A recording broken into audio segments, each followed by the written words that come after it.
தந்திர சிலந்தியை முதலை எப்படி ஏமாற்றியது? ஒரு ஆப்பிரிக்கா காட்டுக்குள்ள ஒரு மிகப்பெரிய முதலை கூட்டம் வாழ்ந்துகிட்டு வந்துச்சுங்க. அதுங்க பக்கத்திலேயே பெரிய சிலந்தி கூட்டமும் வாழ்ந்துகிட்டு வந்துச்சுங்க. அந்த சிலந்திங்க கொஞ்சம் புத்திசாலியா இருந்ததால அந்த முதலை கூட்டத்துல இருக்க எல்லா முதலையும் பலசாலியா இருந்தாலும் புத்தி கூர்மைய பயன்படுத்தி அதுங்களை ஏமாத்தி கிண்டல் செஞ்சுக்கிட்டே இருந்துச்சுங்க. அப்பதான் ஒரு பெரிய முதலை அந்த காட்டு ஆத்துல நீந்திக்கிட்டு இருந்துச்சு. அதை பார்த்த ஒரு சிலந்திக்கு இந்த முதலைய இன்னைக்கு கொஞ்சம் ஏமாத்தி விளையாடலாம்னு சொல்லுச்சு. உடனே அது கிட்ட வந்த சிலந்தி, முதலையாரே, எனக்கு உங்க மேலே சவாரி செய்யணும்னு ஆசை, என்ன உங்க முதுகுல ஏத்திக்கிட்டு போறீங்களான்னு கேட்டுச்சு. அதுக்கு அந்த முதலை கேட்டுச்சு, அதனால எனக்கு என்ன லாபம்னு கேட்டுச்சு. அந்த சிலந்தி சொல்லுச்சு, என்னோட இடத்துல இன்னைக்கு ஒரு மிகப்பெரிய பலாப்பழம் மரத்துல இருந்து தரையில விழுந்துச்சு. அத யாருக்கும் தெரியாம இருக்க அது மேல என்னோட சிலந்தி வலைய பின்னி மறைச்சு வச்சிருக்கேன். நீங்க என்னோட இடத்துல இறக்கி விட்டீங்கன்னா அந்த பலாப்பழத்தை உங்களுக்கு காமிக்கிறேன், அதை நீங்க முழுசா சாப்பிடுங்கன்னு சொல்லுச்சு. அதை கேட்ட முதலைக்கு ரொம்ப ஆசை வந்துடுச்சு. ரொம்ப நாளா பலாப்பழம் சாப்பிடணும்னு நினைச்சுக்கிட்டு இருந்தேன். முதலை சிலந்தியோட உண்மையான நோக்கம் தெரியாம அதை தன்னோட முதுகுல ஏத்திக்கிட்டு ஆத்துல பயணம் போச்சு. கொஞ்ச தூரம் போனதும் அங்க ஒரு சிலந்தி கூட்டம் நிக்கிறத பார்த்துச்சு முதலை. இதுதான் நீ வசிக்கிற இடமான்னு கேட்டுச்சு. அதுக்கு சிலந்தியும் ஆமாம்னு சொல்லிட்டு என்னை இங்கேயே இறக்கி விட்டுடுங்கன்னு சொல்லுச்சு. அதுக்கு அந்த முதலை சொல்லுச்சு, எனக்கு முதல்ல பலாப்பழம் இருக்கிற இடத்தை காட்டு, அப்பதான் உன்னை கரையில் இறக்கி விடுவேன்னு சொல்லுச்சு. இதை கேட்ட சிலந்தி உடனே பக்கத்துல இருக்கிற செடிக்கு பக்கத்துல ஒரு பலாப்பழம் இருக்கிறத காமிச்சிச்சு. உடனே சிலந்தியை இறக்கி விட்டு முதலை பலாப்பழம் கிட்ட போச்சு. அந்த பலாப்பழம் சிலந்தி வலை பிடிச்ச தூசியா இருந்துச்சு. பலாப்பழம் சாப்பிடுற ஆசையில அந்த பழத்தை அப்படியே முழுசா கடிச்சிச்சு முதலை.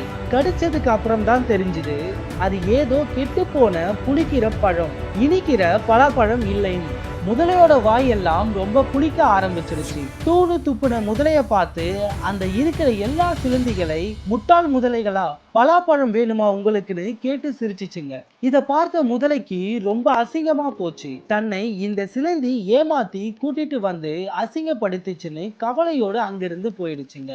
அப்புறம் ஒரு நாள் அந்த காட்டுல மிகப்பெரிய வெள்ளம் வர ஆரம்பிச்சிச்சு. அப்ப அங்க இருந்த முதலைங்க எல்லாம் ஆத்து வெள்ளத்துல நிலையா இருக்க முடியாம அங்கிட்டும் இங்கிட்டும் இழுத்துக்கிட்டு கிடந்துச்சுங்க. அப்ப அதை பார்த்த சிலந்தி கூட்டம், அடடா முதலையாரே, அங்க பாருங்க, நாங்க உங்களுக்காக ஒரு பெரிய கயிறு பின்னி அங்க தொங்க விட்டு இருக்கோம், அதை பிடிச்சு கரைக்கு வந்துடுங்க, நாம எல்லாரும் தப்பிச்சிடலாம்னு சொல்லுச்சு. அதை நம்பின முதலை மெதுவா கஷ்டப்பட்டு கயிறு இருக்க இடத்திற்கு நீந்தி தன்னோட வாயால அந்த கயிறை பிடிச்சு மெதுவா கரையேற பார்த்துச்சு. அப்பதான் அந்த கயிறு அருந்து திரும்பவும் அதுக்குள்ள தடால்னு விழுந்துச்சு முதலை. அந்த முதலைக்கு புரிஞ்சது, இது கயிறு இல்ல, இந்த சிலந்திங்க கயிறு மாதிரி வலை பின்னி நம்மளை ஏமாத்துறாங்கன்னு புரிஞ்சுக்கிடுச்சு. அதை பார்த்த எல்லா சிலந்திகளை சிரிக்க ஆரம்பிச்சது. அந்த இடத்தை விட்டு வேகமா வேறு இடத்தை பார்த்து போயிடுச்சு. மெதுவா கரையேறின அப்பதான் ஒரு குரங்கு அந்த முதலைய பார்த்துக்கிட்டு இருக்கிறத பார்த்துச்சு. என்ன குரங்காரே, நான் கஷ்டப்பட்டு நீந்தி கரையேறுறேன், என்ன இப்படி வேடிக்கை பார்த்துக்கிட்டு நிக்கிறீங்களேன்னு கேட்டுச்சு. அதுக்கு அந்த குரங்கு சொல்லுச்சு, நீதான் இந்த இடத்திலேயே மிகப்பெரிய மிருகம், உன்னை எல்லா சிலந்திகளும் கிண்டல் செய்யறதும் ஏமாத்துறதும் பார்த்துக்கிட்டு தான் இருக்கிறேன்னு சொல்லுச்சு.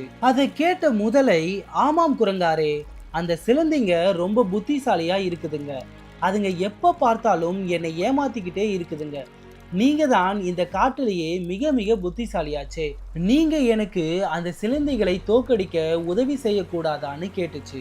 அதை கேட்டு தன் பலம் அறியாதவன்னு உன்னை பத்தி தான் திருவள்ளுவர் ஒரு பாட்டு பாடி இருக்காரு, வினை வலியும் தன் வலியும் மாற்றான் வலியும் துணை வலியும் தூக்கி செயல், உன்னோட செயலை செய்தால்தான் உனக்கு உபயோகமாக இருக்கும்னு அதுக்கு பொருள் உனக்கு விளங்கிச்சான்னு கேட்டாரு. இல்ல, இந்த சிலந்திங்க கொஞ்சோண்டு மூளையை வச்சுக்கிட்டு உன்னை இந்த பாடுபடுத்துதுங்களே, அதுங்களுக்கு உன்ன மாதிரி உடல் பலமும் இருந்துச்சுன்னா என்ன ஆகும்னு யோசிச்சியான்னு கேட்டுச்சு. அதுக்கு அந்த முதலை சொல்லுச்சு, அடடா அப்பா, எனக்கு ரொம்ப தொந்தரவு கொடுக்க ஆரம்பிச்சிடுங்களோன்னு வருத்தத்தோட சொல்லுச்சு. அதுக்கு குரங்கு சொல்லுச்சு, உனக்கு இருக்கிறது உடல் வலிமை, அதுங்களுக்கு இருக்கிறது புத்தி, நீ எப்போ பார்த்தாலும் அதுங்களோட புத்திசாலித்தனத்தை முறியடிக்கணும்னே முயற்சி செய்யற, அதுதான் தப்பு, உன்னோட முழு பலமும் உடல்ல இருக்கு, அதை ஒரு தடவை பயன்படுத்துன்னு சொல்லுச்சு.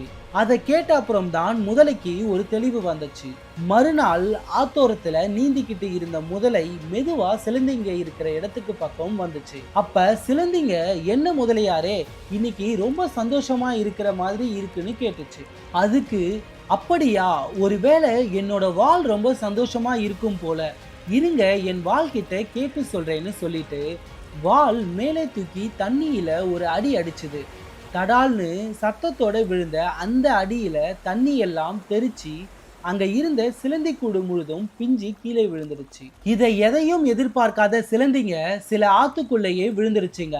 அப்பதான் வாயை வச்சுக்கிட்டு சும்மா இருக்காம முதலைய சீண்டினது தப்புன்னு புரிஞ்சுக்கிடுச்சுங்க. அதுல இருந்து முதலை இருக்கிற பக்கமே போகாம பயந்துடுச்சுங்க சிலந்திங்க. முயலும் ஆமையும். ஒரு காட்டில் பல மிருகங்கள் வசித்து வந்தன. அங்கு வசித்து வந்த முயலுக்கு கர்வம் அதிகம்.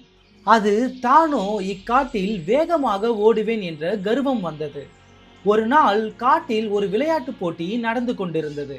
அப்போது முயல் மெதுவாக நகரக்கூடிய ஆமையிடம் ஏளனமாக தன்னுடன் ஓட்டப்பந்தயத்திற்கு வருமாறு கேட்டது.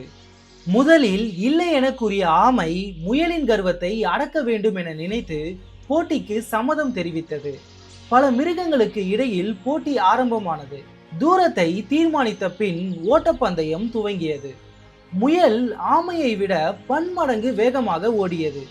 ஆமையோ மனம் தளராமல் தன்னுடைய பயணத்தை தொடர்ந்து கொண்டிருந்தது.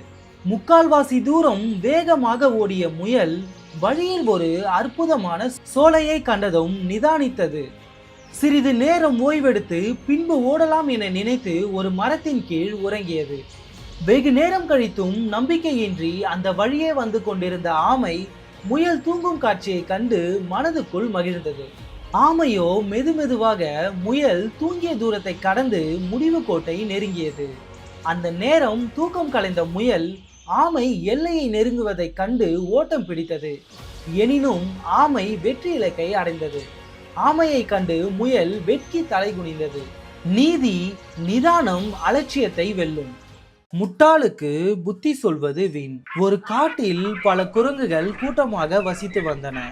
குளிர்காலத்தில் ஒரு நாள் மிகவும் கடுமையான குளிராக இருந்தது. குரங்குகளால் குளிரை தாங்க முடியவில்லை. கொஞ்சம் நெருப்பு கிடைத்தால் சருகுகளை போட்டு தீமூட்டி குளிர்காயலாம் என்று ஒரு கிழக்குரங்கு கூறிற்று. நெருப்புக்கு எங்கே போவது என்று குரங்குகள் யோசித்துக் கொண்டிருந்த போது ஒரு மின்மினி பூச்சி பளிச் பளிச் என்று மின்னியவாறு பறந்து சென்று கொண்டிருந்தது.